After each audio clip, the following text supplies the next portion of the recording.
Oppan Gangnam Style. Op is Gangnam Style. በጁላይ 2012 ይህን ዘፈን ማምለጥ አይቻልም ነበር። የደቡብ ኮሪያው ሳይን እንደ ፈረስ እየጋለበ ወደ ሪከርድ ስቱዲዮ ገባ። በታሪክ ለመጀመሪያ ጊዜ የሆነው በዩቲዩብ 1 ቢሊዮን እይታን አገኘ።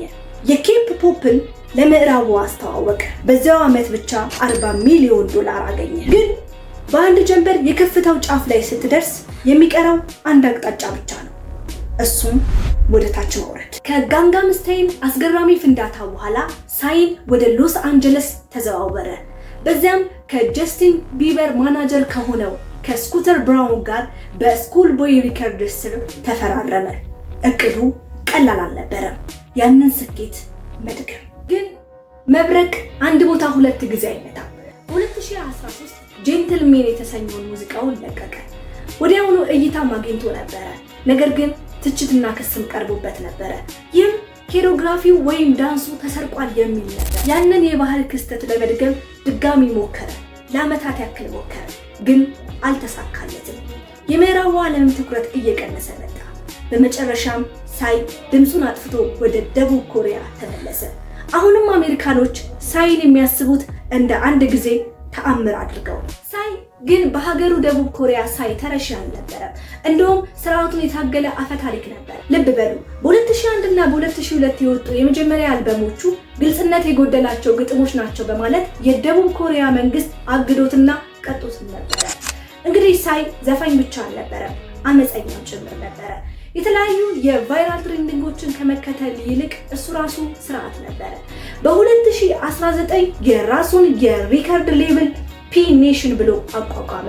ብቸኛ ኮከብ ከመሆን ይልቅ ሌሎች ኮከቦችንም መፍጠር ብሎ ዓላማ ያደረገ ነበር።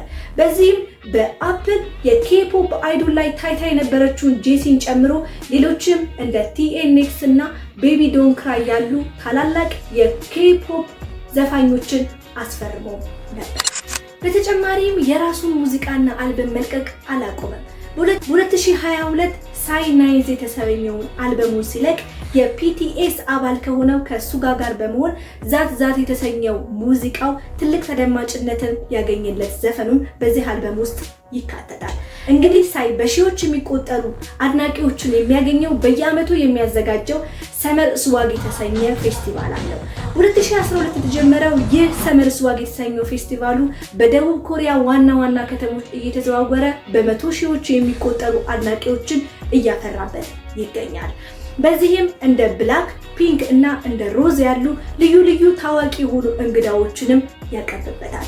ሳይ የቴሌቪዥን ፕሮግራሞችንም ተቆጣጥሯል። በ2022 ሳይ ለኒውዮርክ ታይምስ እንደተናገረው የጋንጋም ስታይልን ስኬት ለመድገም መሞከር አቁሟል፣ አያስፈልገውም። ዛሬ በሴኡል ከ20 ዓመታት በላይ አብራ ከኖረችው ሚስቱና ከሁለት መንታ ሴት ልጆቹ ጋር በሰላም እየኖረ ይገኛል። ሳይ አልጠፋም፣ ነገር ግን ለምዕራቡ ዓለም መደነሱን አቁሟል። እሱ በምስራቁ ዓለም የራሱን ኢምፓየር እየገነባ ይገኛል። እሺ፣ እስካሁን ስትከታተሉኝ ከነበራችሁ ሁል ጊዜ እንደምናችሁ አይን ከማየት ጆሮ ከመስማት አይጠቅምም። እኛ ደግሞ ለአይናችሁም ለጆሮአችሁም የተመጠኑ ታሪኮችን እጥር ምጥን አድርገን በዚህ የዩቲዩብ ቻናል ላይ እናቀርብላችኋለን። እስካሁን አብራችሁን ስለቆያችሁ እናመሰግናለን። በሌላ ቪዲዮ እስከምንገናኝ ድረስ ደግሞ ቻው።